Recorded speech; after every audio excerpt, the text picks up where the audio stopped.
Democracia se faz com diálogo e se realiza com compromisso. Democracia também é feita com doação e se completa quando existe colaboração. Democracia se faz mesmo é com participação de todos. Venha fazer parte dessa ação. Cadastre-se como mesário voluntário no site do TRE do seu estado. Vem pra urna, eleições 2018. Justiça Eleitoral. Novidade pra você, Zé Bom Lanches, uma delícia de lanche, é bom demais. Trabalhamos com o verdadeiro catupiry e na compra de um lanche especial você ganha um refri 600 com suco e não para por aí. Leve 2 especiais e ganhe um refri de 1,5 litro. Inacreditáveis lanches de 40 centímetros. Fone 991 41 1779 ou pelo WhatsApp 996 38 80 81.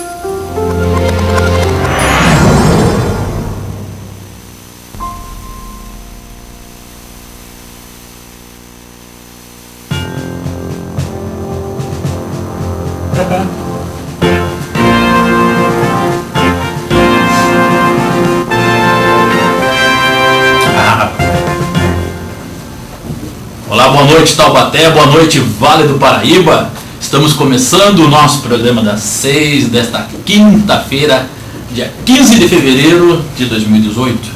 Hoje é o Dia Internacional de Luta contra o Câncer na Infância, né? Importante a gente refletir e também mobilizar, né, para que os nossos governantes, as nossas autoridades possam atuar com maior carinho e maior atenção junto à nossa infância, né? Nós sabemos da dificuldade que é já quando a pessoa, um adulto tem um problema, né, passa pela enfermidade, né, pelo tratamento. Para uma criança ainda a situação é mais difícil, né?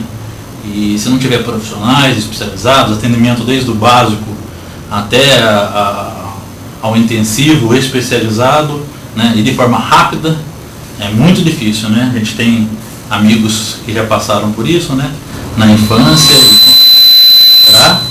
mas tiveram um tratamento penoso, né, por conta aí de bater na porta dos hospitais, das unidades de saúde e ter que brigar, muitas vezes a família tem que brigar para poder garantir o atendimento. Então, nossas autoridades, vamos olhar um pouco mais, né? E a sociedade aí cobrar deles, né? Aproveitar. Bom, gente, hoje, nessa quinta-feira, nós estamos recebendo aqui duas pessoas importantes também da área de saúde, da área da psicologia, mais especificamente. São psicólogos, né? Membro do movimento Integra por uma psicologia coletiva. Eu falo da Bruna Faleiros e também do... minha fichinha aqui está perdida, Vinícius Sesca. Estou nervoso hoje? Não, né? Porque o assunto aqui que a gente vai debater é interessante e agora com a vitória da Unidos do Parque Aeroporto e a repercussão que deu até no nível nacional, né?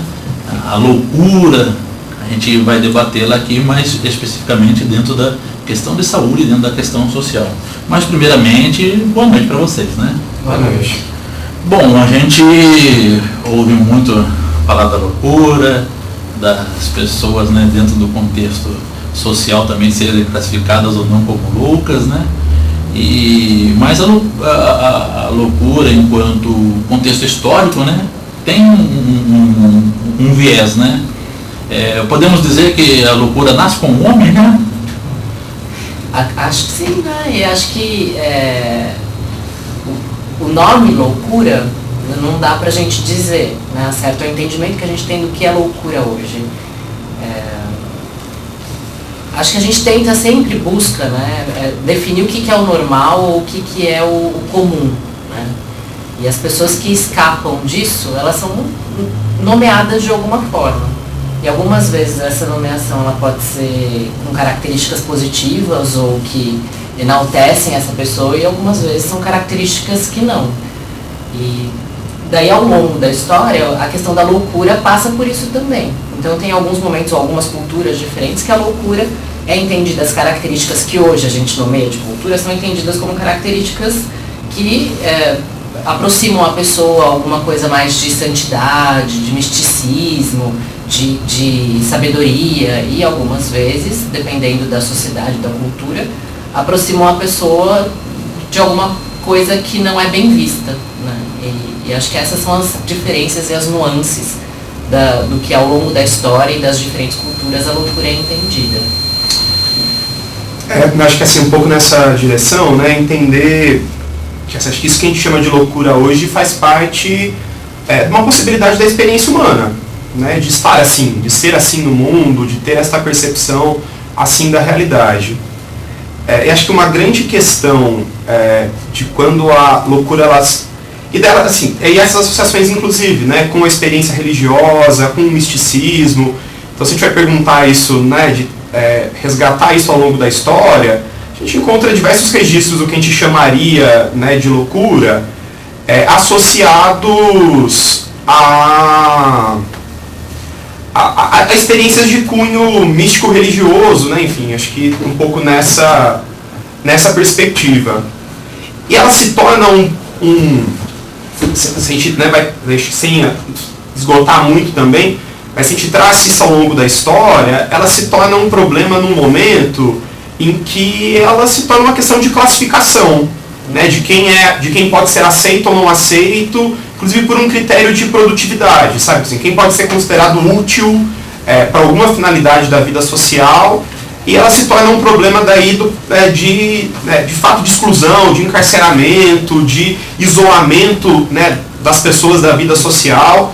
É assim que ela, né, enfim, na história aparece como um problema, uma questão em si, né, dessa perspectiva de quem é produtivo não é produtivo, e não sendo produtivo precisa ser afastado da vida social, o que daí gera até um paradoxo, né, porque um dos grandes problemas que a gente aponta hoje, da maneira como a loucura foi tratada ao longo da história, ela não se reconhecida enquanto tal, né, enquanto a experiência em si é uma experiência possível, e sempre está associada a algum outro problema, enfim, né, de outras caracterizações pejorativas na história.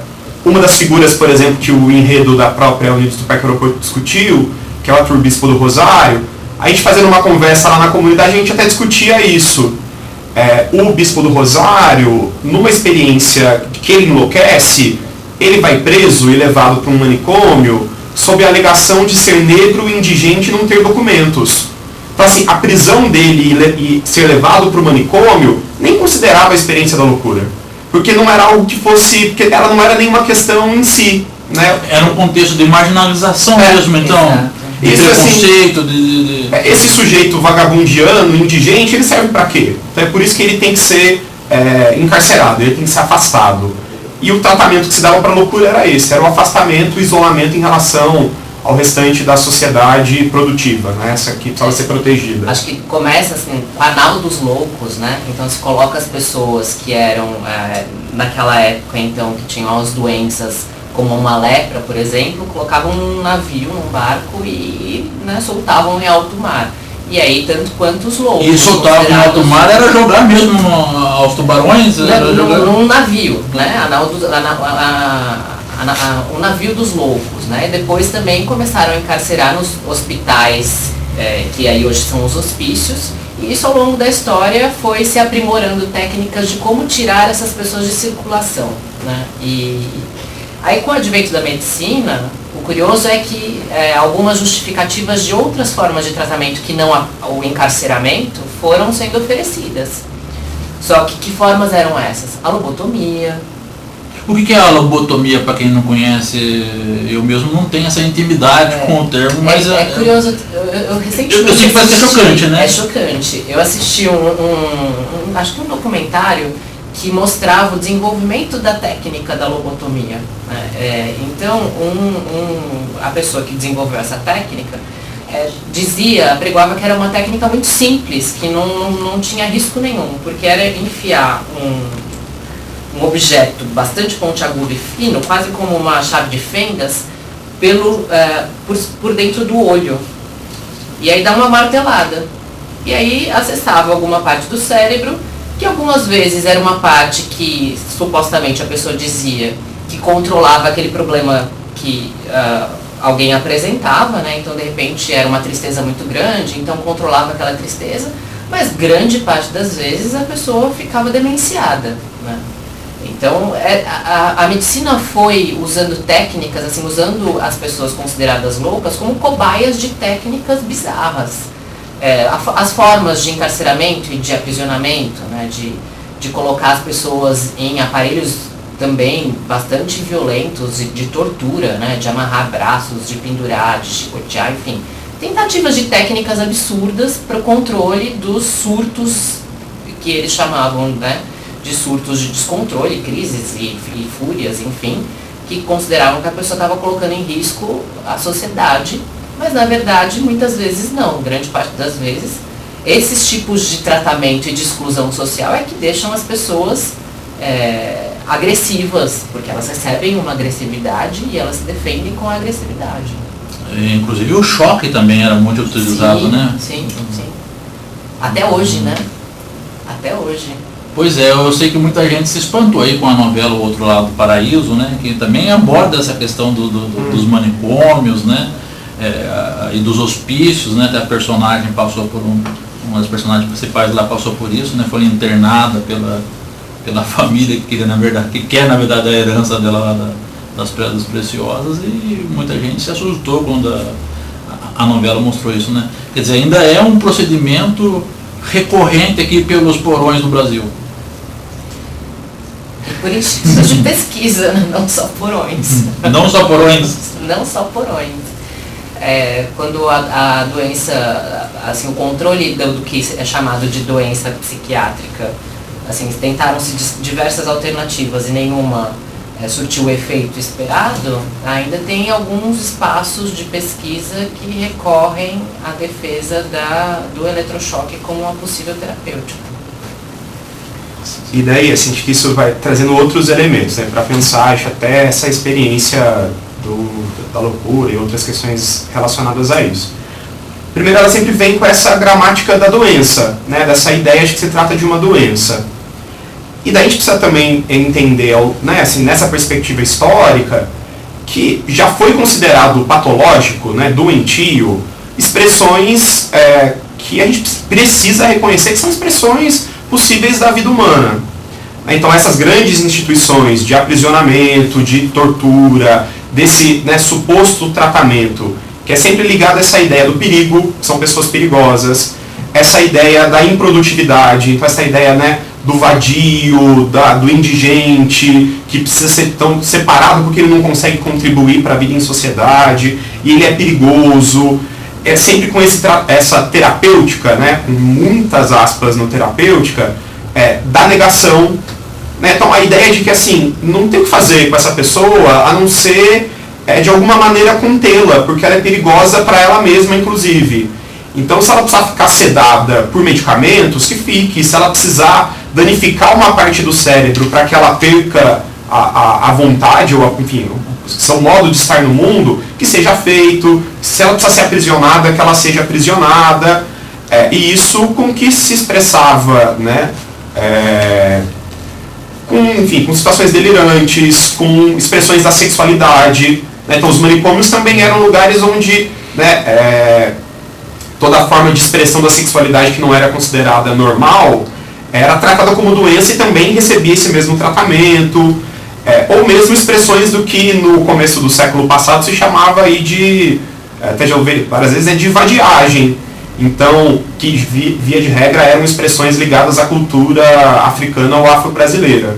Né? O próprio samba. Né? Então, samba, capoeira, as religiões de matrizes africanas, isso era parte de um comportamento social visto como desviante, como perigoso, também justificava a ida para essas instituições de quem os apresentava. Então, bastante oportuno, inclusive, que uma escola de samba possa discutir a loucura, porque há não muito pouco tempo atrás, o samba, enquanto expressão cultural, era considerado uma expressão tão desviante quanto a própria loucura.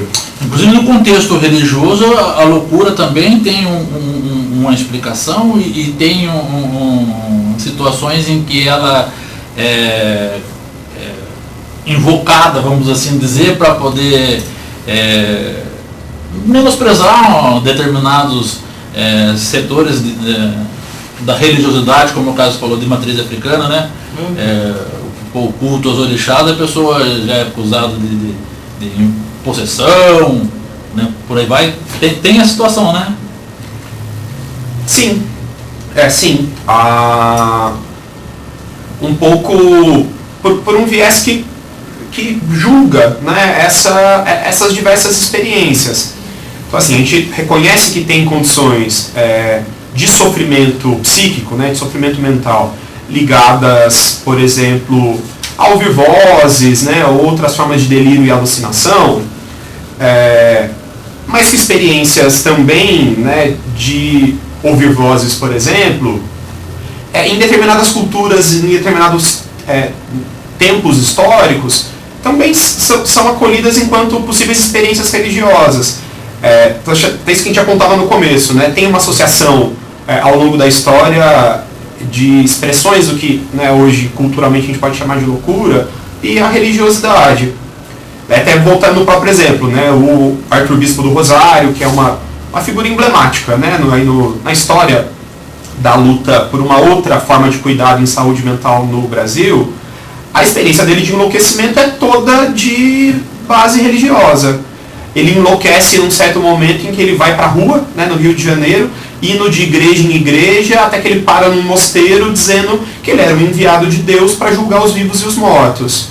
A obra que ele produz, que é uma obra artística muito famosa, né, dos estandartes, dos bordados, ele dizia que era uma missão, uma tarefa divina, que era Deus que tinha pedido para que ele fizesse representações em miniatura do mundo. Ele se recusava a ser chamado de artista porque ele dizia que aquilo era um sacerdócio religioso e não uma produção de arte. Então é isso. Qual é o limite de onde a gente julga se tratar de uma experiência religiosa, se tratar de uma experiência que deve ser considerada doença, patologia, e por conta disso precisa ser apartada, afastada, curada. Então, quando a gente afirma, né, a loucura como uma possibilidade da experiência humana, é dizer que, assim, reconhece que ela pode trazer sofrimento para a pessoa naquela condição, e esse sofrimento precisa ser acolhido e de alguma maneira ser cuidado. Mas ela não necessariamente gera sofrimento, e daí como é que ela que julga, né, se aquela... quem é que julga a legitimidade daquela experiência, ou como ela deve ser tratada, que não seja o próprio sujeito que está vivendo aquilo, né? Sendo um elemento aí da experiência humana, a gente é possível identificar a loucura como uma própria provocação humana por si só, ou pelo ambiente, como é o caso aqui. Nós temos o Profeta da Gentileza, né, que conta a história que ele viu o circo pegar fogo em Niterói, né, morreram mais de 500 pessoas, e aí ele mudou o paradigma de vida, né, de um comerciante. Ele passou a ser um profeta urbano, né, saindo pela cidade distribuindo flores, né, escrevendo nas pilastras palavras, né. É também retratado pela escola de samba. Eu acho que tem várias possibilidades, né? E tem a possibilidade da pessoa ter uma mudança de vida como qualquer outra pessoa que tem mudanças na vida. E eu acho que o principal indicativo, acho que eu ia dizer que o Vinícius estava dizendo, era da questão do sofrimento. O que gera sofrimento e como entender e lidar com esse sofrimento que a pessoa está trazendo ou que sempre trouxe. E aí também em relação a questões da religiosidade, por exemplo, depende muito a forma como se enxerga uma Joana d'Arc ou como as bruxas que foram queimadas na fogueira. A forma como se enxerga um xamã de uma tribo e a forma como se recebe alguns tipos de loucura bem e outros não.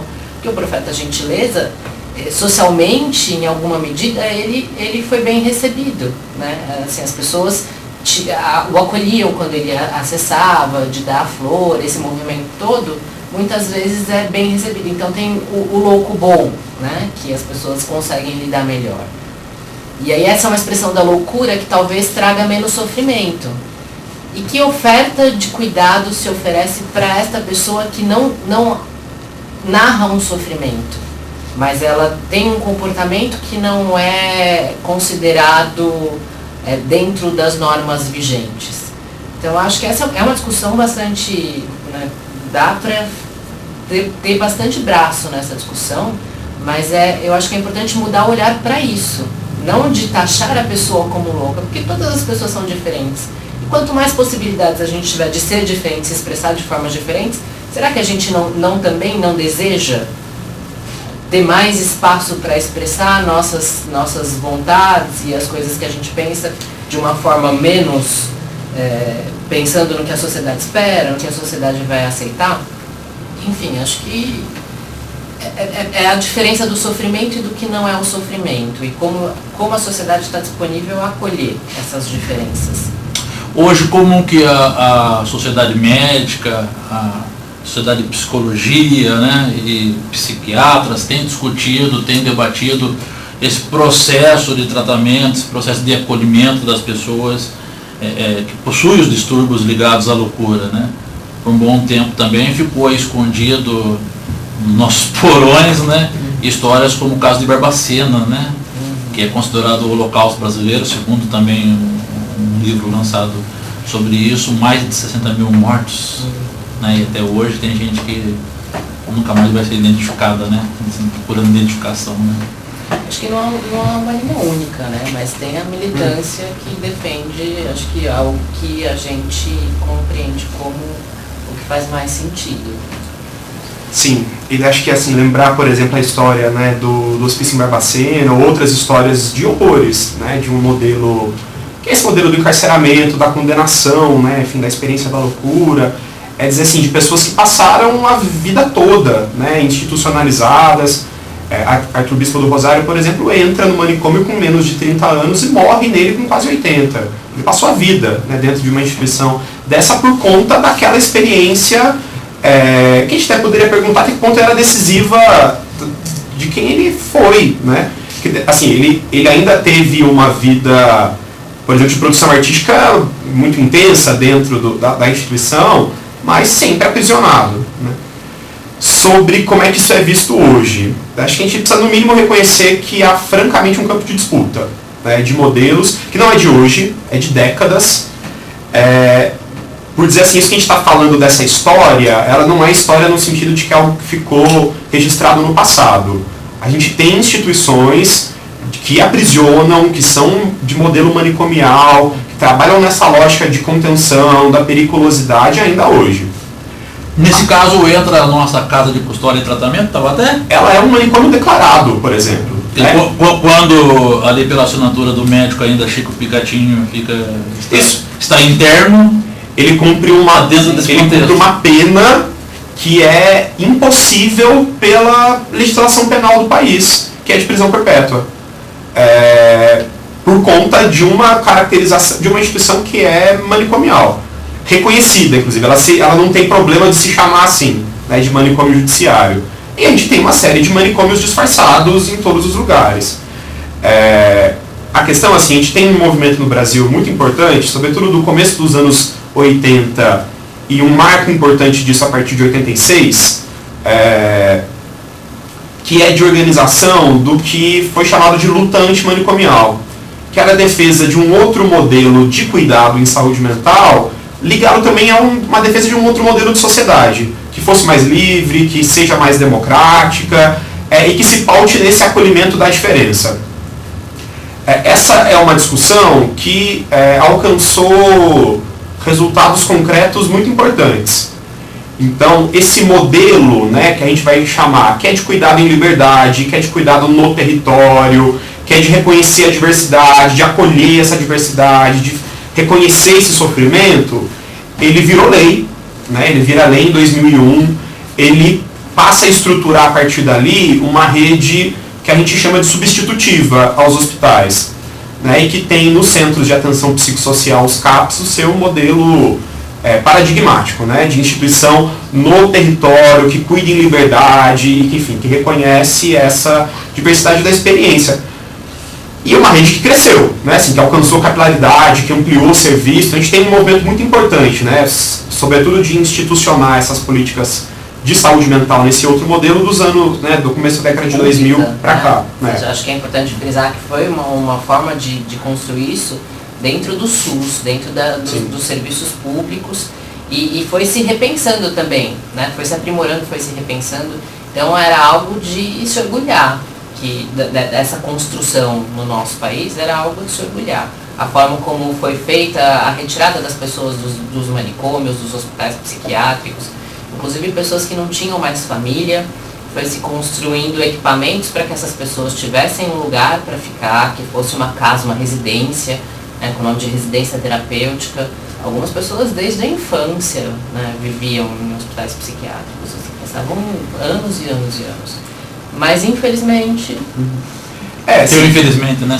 Sempre com estratégias de deshospitalizar, desinstitucionalizar, desse cuidado no território, com as residências e com um conjunto de outras estratégias. Mas ainda aí um modelo, né, permanece essa concepção e um modelo que é o do aprisionamento, que é da contenção, que é da patologização, seja na forma ainda da existência de hospitais psiquiátricos. Então, esse modelo alternativo, né, que a gente vem construindo enquanto política pública, sobretudo enquanto política pública nos últimos 15 anos, pelo menos, ele prevê a possibilidade dos cuidados hospitalares, mas num hospital geral, internações de curta duração, com outra característica. Mas a gente ainda não fechou, né, então a gente sociedade brasileira, né, conseguiu reduzir muito a presença dos manicômios, né, dos hospícios no país, mas não zeramos. A gente ainda tem hospitais psiquiátricos e pessoas que estão confinadas nesse espaço. E a gente tem aí uma profusão de outras instituições de características similares. Uma que a gente pode citar, que mantém essas mesmas características, essa ideia do perigo, essa ideia de que precisa afastar, de que separar da sociedade é a melhor maneira de tratar, de forma involuntária, inclusive. Porque a pessoa não teria condição de julgar por ela mesma o que é melhor para ela. Então, assim, se tem uma instituição que, inclusive, ela tem tido bastante incentivo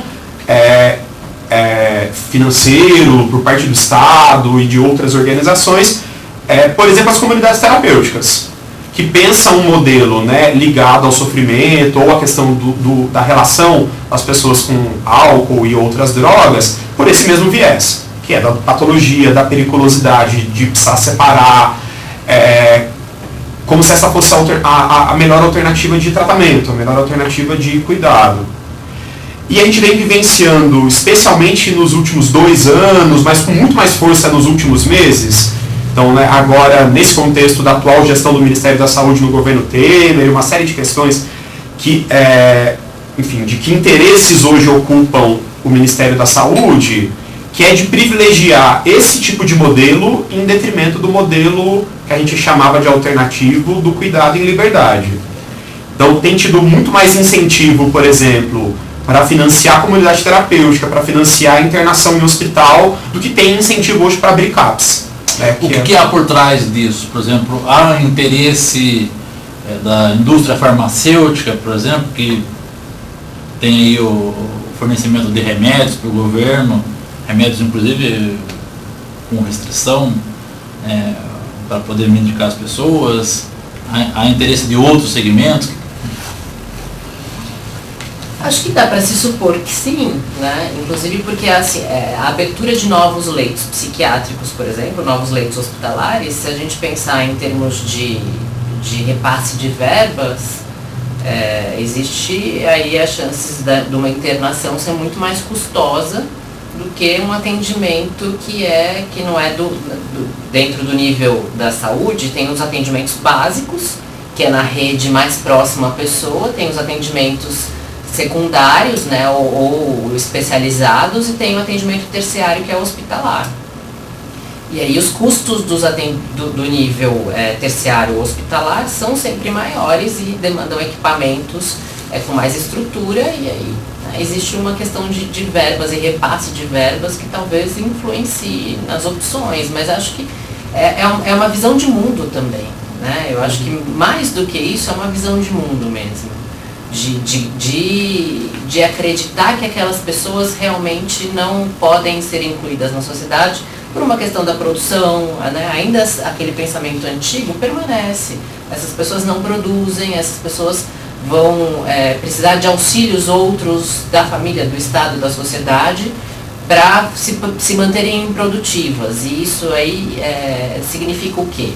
Então é melhor a gente tentar arranjar um jeito de ir diminuindo a circulação de pessoas que têm essas características pelo bem dessa visão de mundo mais capitalista e de produção.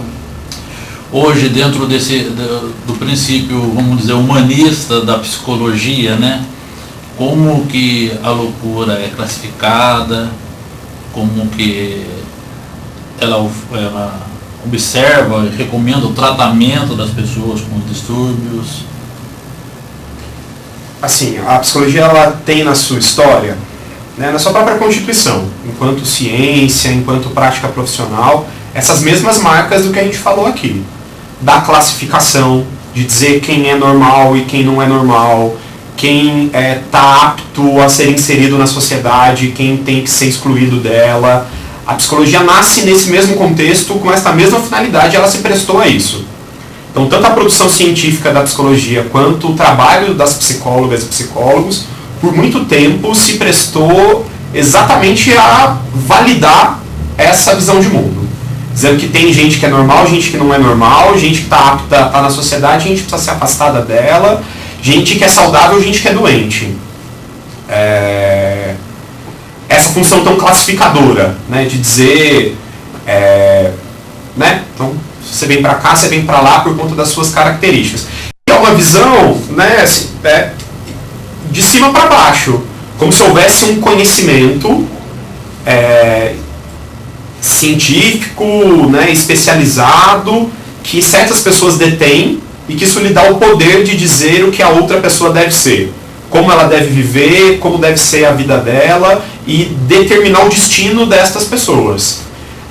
Como, por exemplo, enfim, vai ficar a vida toda num manicômio, vai ficar a vida toda numa instituição judiciária ou de tratamento. Há também um movimento desse mesmo contexto de crítica deste modo de fazer psicologia. Aquela psicologia que a gente vai defender é aquela que vai dizer que a psicologia não deve dizer prescritivamente, então assim, né, como se ela estivesse dando uma receita de como deve ser a experiência das pessoas. Mas é aquela psicologia que vai saber reconhecer e dialogar com essa experiência, que ajuda a entendê-la, que ajuda a manejar os aspectos dessa experiência. Então, que é essa psicologia que vai permitir dizer que isso que a gente chama de loucura é uma experiência humana possível.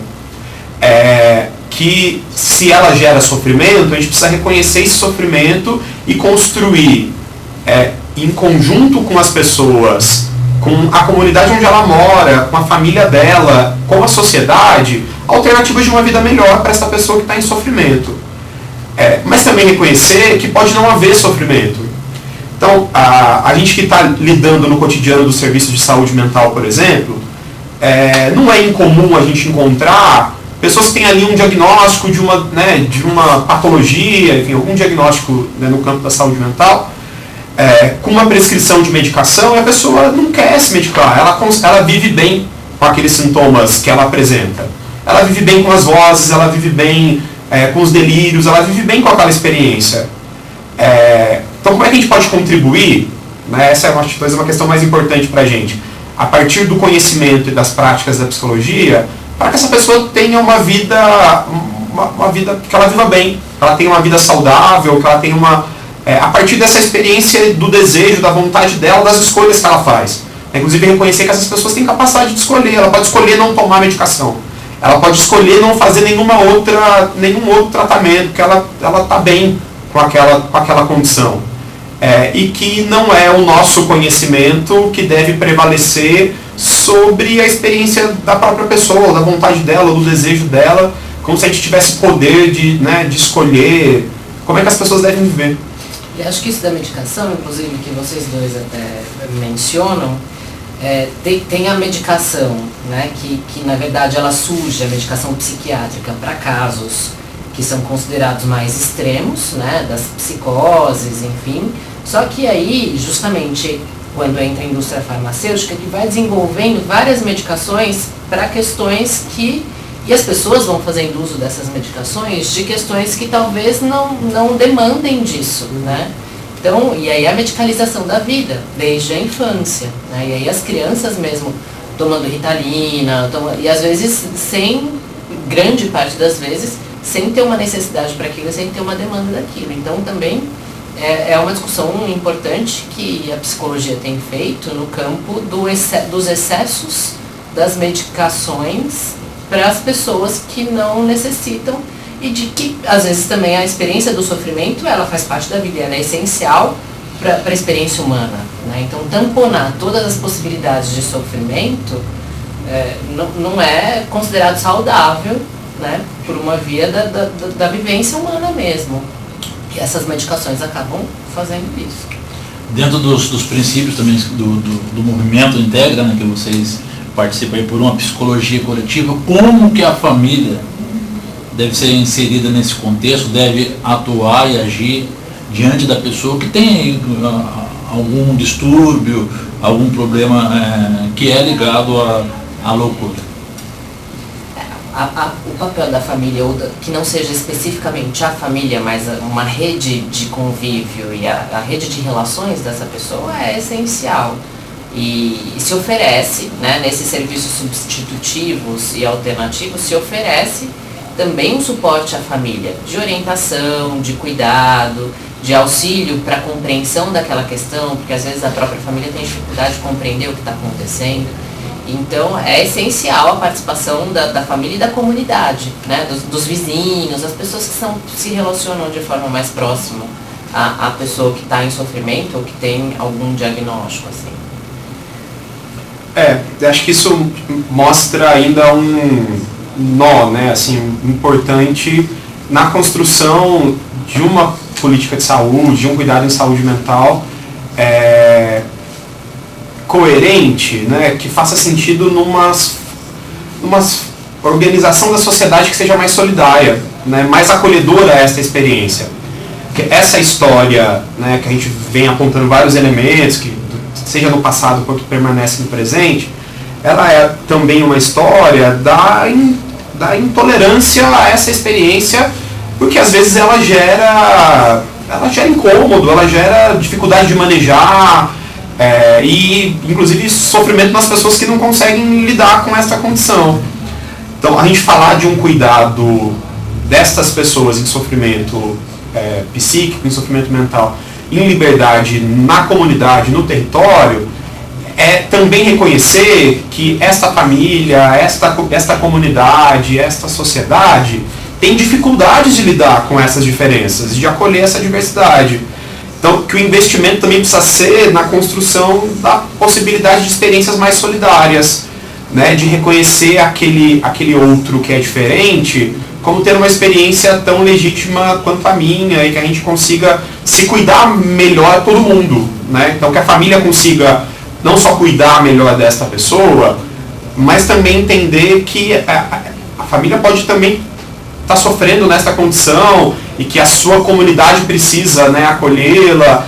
Enfim, acho que essa também é a aposta na construção de uma sociedade mais solidária, menos individualista e que inclua mais as diferenças, que aceite as diferenças, que receba isso, né, enfim, entendendo aí redes de sociabilidade, de solidariedade.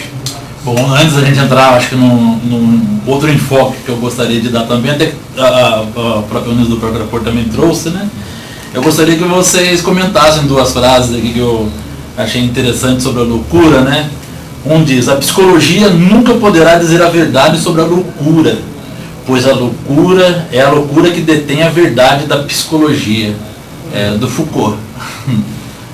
Então essa seria a primeira. Quer começar? Eu vou. Concadenar. Foucault tem uma contribuição importante, assim, no campo dos estudos sobre a loucura, que é no que ele vai chamar de uma forma de recuperar a história, que ele chama de genealogia, que é não só mostrar como as coisas aconteceram, né, mas como que se tornou possível que elas acontecessem. E ele se dedica bastante esforço a discutir essa genealogia da loucura, da história da loucura, por mostrar que ela é decisiva para entender o que é a sociedade ocidental, moderna, capitalista. Então ele entende que a loucura é um fenômeno importante nesse sentido, que é um pouco disso que a gente falava no começo, que é como é que a gente foi construindo um tipo de sociedade, que é o que a gente, né, que a gente vive aí nos últimos séculos, que diz que as pessoas têm valor só se elas produzirem, se elas contribuírem para a produção de lucro, para a movimentação da economia. E daí a classificação da loucura como algo desviante, como algo que precisava ser afastado, passa por esta leitura de quem não era entendido como não era apto, não era capaz de produzir, e daí uma lógica, vai construindo uma lógica social que é policialesca, como se a sociedade precisasse ficar vigilante de quem são essas pessoas que não conseguem produzir, e elas vão ser entendidas como perigosas. Então, um pouco do... Sim, ele fala bastante nesse sentido, mas ele vai mostrando que entender como é que a sociedade ocidental, moderna, capitalista, foi construindo o seu entendimento sobre loucura, diz muito sobre quem ela é, sobre que sociedade é essa. Então, um pouco nesse sentido, não é o conhecimento especializado, como se ele fosse, né, fosse dotado de um poder superior de explicar a realidade, que vai dizer algo sobre a loucura, porque é a loucura que, se a gente olhar para ela no espelho, como a gente vem construindo a ideia e o nosso trato com o fenômeno da loucura, é isso que vai nos dizer muito sobre quem nós somos, enquanto sociedade ocidental, moderna, capitalista, na sua construção histórica. Acho que essa é uma contribuição importante de vários estudos do Foucault, por mostrar que a maneira como se construiu, né, então esse entendimento e esse manejo, como que se chama de loucura, é fundamental para entender quem nós somos enquanto sociedade. Bom, e acho que é curioso da biografia do Foucault, porque ele próprio ficou internado durante um período da vida dele, né? No início da vida adulta, ele teve um período de alguns meses de internação numa clínica psiquiátrica, e acho que isso provocou muitas das questões, né, que ele traz nas produções teóricas dele. E a forma como ele entende a psicologia, uma psicologia um pouco mais positivista, ortodoxa, tem uma crítica importante que ele traz à psicologia também, justamente por trazer que a psicologia se coloca no lugar de um saber e que define quem são as pessoas por essa lógica que o Vinícius estava explicando. Então, ele avalia como surge essa dinâmica do lugar do psicólogo, por exemplo, se a gente pegar lá atrás, né, a forma como começaram as confissões com os padres, então essa dinâmica da confissão, e como se relaciona então o lugar do saber médico, do saber do psicólogo, como quem vai escutar um sofrimento ou uma situação e vai dar uma resposta como sendo a resposta correta. Então acho que também tem um pouco dessa crítica, né, que não é a psicologia quem vai dizer, a gente vai, do lugar da psicologia, conseguir ter a crítica para não nos posicionarmos neste lugar de saber. É num lugar de cuidado, não num lugar de saber. Bom, aqui tem uma outra frase, o gênio, o crime e a loucura provêm por igual de uma anormalidade, representam de diferentes maneiras uma inadaptabilidade ao meio. Do Fernando Pessoa, poeta português, dramaturgo. Né? Assim, me fez pensar que será que não estamos todos numa linha, né, possível aí de ter experiências que nos fogem ao controle e que nos podem provocar isso que ele traz nesta frase, né? Seja a loucura, né? Ou seja, inclusive, a questão de cometer atos hediondos, enfim. A mente humana, até o nosso próprio conhecimento de nós mesmos, às vezes nos escapa. Assim como tem muitas pessoas, né, pensar a genialidade da criatividade, da arte, do artista, ou realmente das pessoas que desenvolvem fórmulas matemáticas, e essas pessoas no convívio social são muitas vezes vistas como muito diferentes e de difícil relação, né? Porque a produção delas escapa ao que é normal. Então, de fato, né, circulamos todos aí, algumas pessoas mais próximas, outras menos, mas acho que é isso. Acho que, na verdade, ele vai revelar isso que a gente apontou em outros momentos, de como certas ideias e práticas sociais vão sendo construídas para, a partir de certa visão de mundo, de certos interesses, e classificando quem pode estar dentro e quem deve estar fora, né? Então, a maneira como em certo momento histórico se entende o que é loucura, se entende o que é crime, também diz muito de que interesses prevalecem em cada momento, de quem é considerado apto a estar em sociedade, quem deve estar fora, quem é gente como a gente e quem é um outro tipo de gente com o qual talvez a gente não deva se misturar. Então, acho que, ouvindo também, assim, não sei o contexto dessa expressão dele, mas é bastante revelador disso, né, de como essas ideias vão sendo construídas e vão gerando certas práticas, que são práticas de classificação, de exclusão,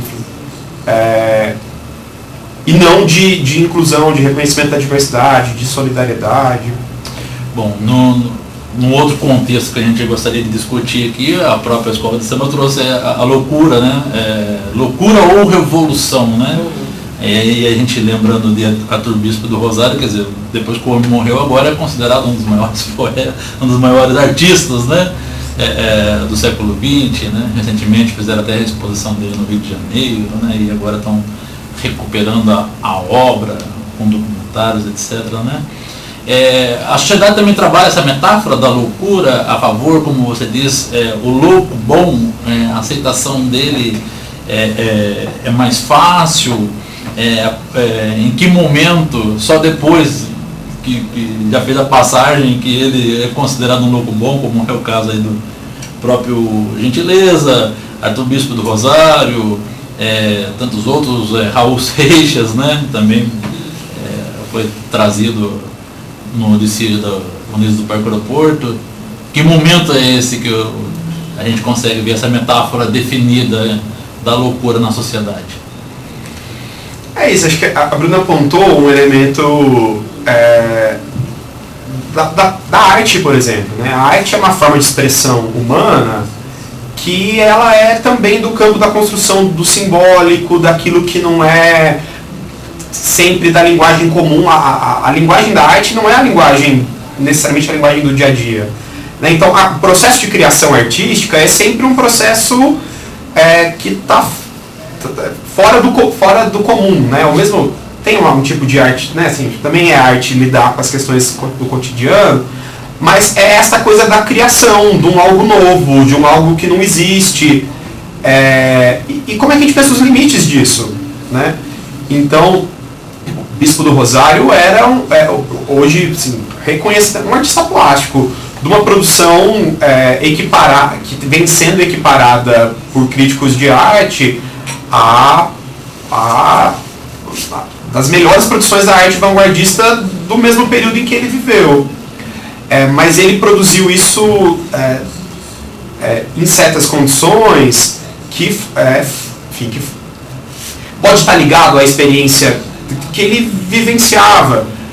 Eu lembro, por exemplo, sobre as questões do Bispo do Rosário, acho que uma frase do Ferreira Goulart, que o Ferreira Goulart tem feito várias manifestações ao longo do tempo, tem questões até a ver com a própria história pessoal, questões da vida pessoal dele também, que são sempre assim, no sentido de que a gente não pode fazer esta exaltação da loucura como se ela fosse algo que permitisse a criatividade. Ele fala, não é que do Bispo do Rosário não é que ele era artista porque era louco. Ele era artista apesar de louco. Ele era um artista que também era louco. como se um fenômeno não tivesse ligação com o outro. Mas como é que a gente traça esse limite? Né? A partir de que lugar a gente traça esse limite? Qual é a diferença do momento, que talvez a gente possa reconhecer como um momento delirante dele, que ele vai para a rua, né, dizendo que ele era um enviado de Deus para julgar os vivos e os mortos, ou de quando ele produz uma das obras mais famosas dele, que é o Manto da Anunciação, que é um dos eu não sabia descrever, vai contar mas acho que é uma das obras mais famosas dele, que ele dizia que era a roupa que ele estava preparando ao longo de décadas para receber o juízo final. Então qual é a diferença dele produzindo isso ou dele na rua delirando que era um enviado de Deus?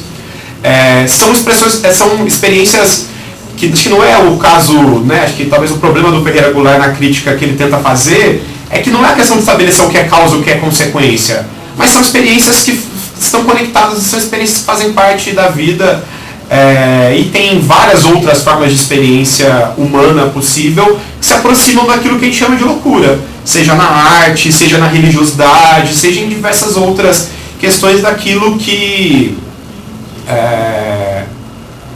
enfim, mesmo nas ciências, né? Nas descobertas científicas e ao longo da história, várias grandes descobertas da história, as pessoas que as fizeram foram nomeadas como loucas, né? Porque Einstein, por exemplo, foi um dos, né? Sim, e Salvador Dalí, do que comumente a visão alcança naquele tempo histórico. Né? Então, naquele dado tempo histórico, as pessoas conseguem, o pensamento, não necessariamente a visão, mas o próprio pensamento alcança um limite. E as pessoas que conseguem ver para fora desses limites, elas de fato podem fazer descobertas, elas podem fazer uma leitura do mundo e da vida que faça sentido. A única questão é que talvez as pessoas todas não alcancem, a grande maioria das pessoas não alcance naquele momento, e depois de não por uma questão de competência intelectual, entende? É por uma questão de ter esse raciocínio mesmo, porque num outro dado momento histórico, aquilo é óbvio para todo mundo, sendo que anteriormente não fazia sentido nenhum. Então, olhando esses personagens, né, que a gente está citando aqui, a história tem muitos, a gente pode dizer que é possível ou não é possível a evolução humana sem a loucura, sem ter os loucos? Vai ver não, né? Eu tendo a achar que não. É isso. A história humana também é a história de criação de outras possibilidades, né, do novo, enquanto seres culturais que somos, né? Então, assim, se tem algo que nos define enquanto humanos, é que nós não somos só aquilo que a biologia nos legou, né?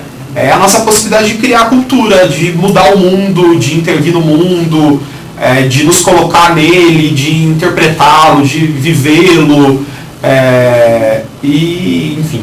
Então, isso a gente pode dizer com certeza, assim, o que faz a história humana também é essa possibilidade de criação, e que são fenômenos muito qual é exatamente a fronteira, né, do limite do que é ciência, do que é arte, do que é loucura. Uma outra pergunta é como ser um louco consciente em meio à insanidade social?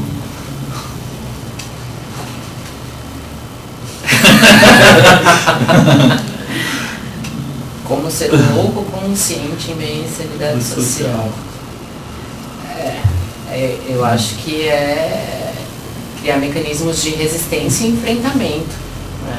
Eu acho que não é se anestesiando e tendo essa aceitação, justamente. Eu acho que e se manter criando vínculos e fortalecendo vínculos que façam também essas resistências e enfrentamentos.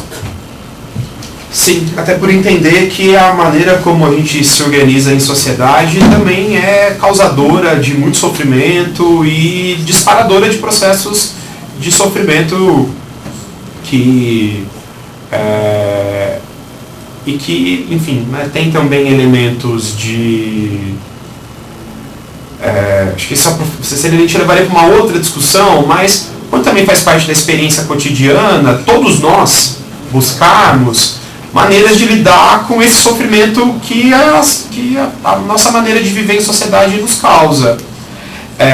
E que daí tem gente que vai procurar um alívio para isso trabalhando 12 horas por dia, tem gente que vai procurar um alívio para isso tomando um uísque todo dia quando chega em casa, tem gente que vai procurar um alívio para isso comprando roupa nova, carro novo e coisas novas, que é a maneira de conseguir lidar. Tem gente que enlouquece, né? E, enfim, o quanto também... Tem os acumuladores, né? Enfim. E o quanto isso diz também de um sofrimento, da produção de um sofrimento social, né? Da maneira como a gente se organiza em sociedade, isso gera sofrimento, e o quanto a gente não só não reconhece isso, como reforça este processo de sofrimento, o individualizando, o patologizando, o apartando de outras possibilidades de vida em sociedade. Mas enfim, isso também era uma discussão que a gente poderia acho que Foucault dizia justamente isso, né? Que o louco é aquele que aponta onde a sociedade está doente. Sim. Quer dizer, o individualismo hoje a gente pode considerar um dos grandes elementos para poder gerar também esse tipo de loucura, essa insanidade social. Eu acho que se hoje o que o louco indica é que ele é excluído por conta da questão da produção, né? Eu acho que a dinâmica de trabalho e necessidade de produção o produtor do adoecimento, né? Então não produz a loucura do que a gente chama de louco, mas todos os outros sofrimentos. Não é uma loucura? Né? Bruna, Vinícius, está quase terminando, né? Eu gostaria que vocês deixassem aqui informações a respeito do movimento, onde há reuniões, quando há reuniões, né? Parabenizar vocês também que fizeram um bonito trabalho junto à Escola de Samba, né? A Escola de Samba não trouxe só o tema para a Avenida, mas como promoveu debates, né? Junto aos integrantes, à própria comunidade, né? Então a gente tem que reverenciar, né, esse trabalho que vocês fizeram também. Eu gostaria que vocês deixassem até para demais instituições que estejam interessadas em também discutir o tema, né, e ter o contato com vocês. A gente é um movimento estadual, né? Temos psicólogos e psicólogas não só aqui da região de Taubaté, do Vale, mas de São Paulo, da Baixada Santista, de outros lugares do estado. E a gente busca promover ações da forma mais acessível possível, né, para discutir temas correlatos à psicologia, da luta antimanicomial, das questões do fazer mais em comunidade, e busca parcerias também, né? Então acho que, inclusive com a própria escola do Parque Aeroporto e com a comunidade, a gente vai, né, existe possibilidades da gente estreitar laços e ajudá-los, né, nas atividades que eles já executam, né, na verdade não ajudá-los, mas compor junto nas ações que eles já executam. E acho que somos um movimento de psicólogos que queremos repensar a forma como a gente tem entendido a psicologia hoje no Brasil, no estado de São Paulo. Sim, e acho que assim, alguns princípios do que a gente vem discutindo que acho que a gente são muito importantes. Assim. É um movimento que se organiza a partir de, né, por exemplo, do entendimento. Acho que a psicologia precisa estar mais conectada com a realidade, né, das demandas sociais e inserida no cotidiano. Assim, que nos interessa a psicologia feita no dia a dia, no cotidiano. Somos, né, enfim, quase, ou talvez até já sejamos, 300 mil psicólogas e psicólogos no país, 90 mil dessas no estado de São Paulo. Estamos nos mais diversos lugares, na política de saúde, de assistência social, de educação, no judiciário, nas empresas, enfim, nos mais diversos espaços, das políticas públicas e de outros espaços de trabalho. E nos interessa de conversar sobre como essa psicologia que é feita no dia a dia, ela também conversa com o dia a dia das pessoas e com as demandas da sociedade. Assim, essa psicologia que seja mais próxima, né, da vida das pessoas, e que também para a gente é importante pensar, um outro tema que é caro para a gente, que é como que as instituições da psicologia também entendem isso. né, nossos conselhos, nossos sindicatos, nossas associações, que psicologia elas estão produzindo e que modo de entender e fazer psicologia elas estão promovendo. Então é isso que a gente diz de um fazer coletivo, né, uma psicologia feita em coletivo e pelos coletivos. Então, a gente tem investido agora, mais recentemente, a ideia é que a gente consiga aprofundar isso daqui para frente, que é de fazer atividades que dialoguem com a sociedade, com a vida das cidades, com o espaço público. Então, mês passado, por exemplo, a gente fez uma roda de conversa sobre saúde mental no vão do MASP, em São Paulo. Então, a gente quer fazer lá, naquela loucura que é a Avenida Paulista, no dia a dia da cidade, chamando quem quer conversar sobre esse assunto. Agora, né, nos últimos dias, nas últimas semanas, aí bastante envolvido com esse processo do carnaval na Unidos do Parque Aeroporto aqui em Taubaté, que é um pouco essa aposta também, assim, de conversar lá, estar na comunidade, no espaço público. Que psicologia é essa que a gente faz que não dialoga, por exemplo, com uma festa popular como o carnaval? A gente quer estar lá, assim, então sabe, essa psicologia que não está só nos espaços mais protegidos, mais ali, né, enfim. Que é do senso comum, né, da psicólogo no consultório. E que a gente quer estar lá com o pé no chão, onde as pessoas estão, onde elas estão vivendo, onde a gente pode fazer psicologia. Então, com esse tipo de atividade que a gente se propõe, que a gente tem se propondo a fazer, né, e que a gente quer aprofundar aí para frente. Cito esses dois exemplos, mas a gente quer produzir mais intervenções desse tipo, discussões dessa natureza, e onde as pessoas podem acompanhar informações, hoje especialmente na nossa página, a gente tem uma página no Facebook, que é nosso principal meio de comunicação, inclusive dessas atividades, que é facebook.com/integrapsicoletiva.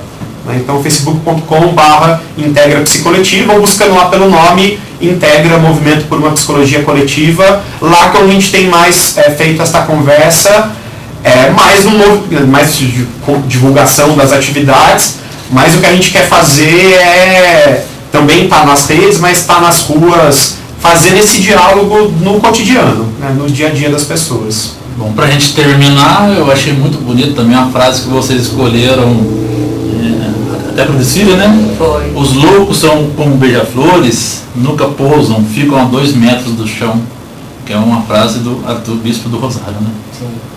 Querem comentar só para a gente terminar essa frase, ou fica para o pessoal pensar em casa? Acho que pode ficar para o pessoal pensar em casa. Certo, então fica para você pensar em casa. Bruna Faleiros, Vinícius Sesca de Lima, muito obrigado. Sejam bem-vindos aqui à nova casa da Telecidade.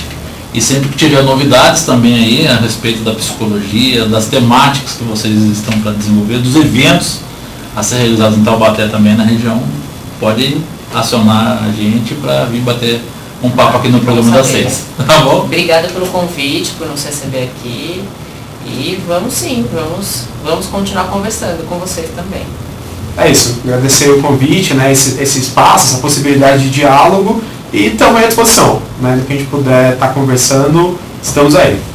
E agradecer a você que está nos acompanhando em casa, aqui também no programa das 6, nesta quinta-feira, né, já estamos no finalzinho do programa, nossa programação vai continuar, mas amanhã a gente está de volta aqui às 18 horas com mais um tema escolhido, oferecido por você, indicado por você.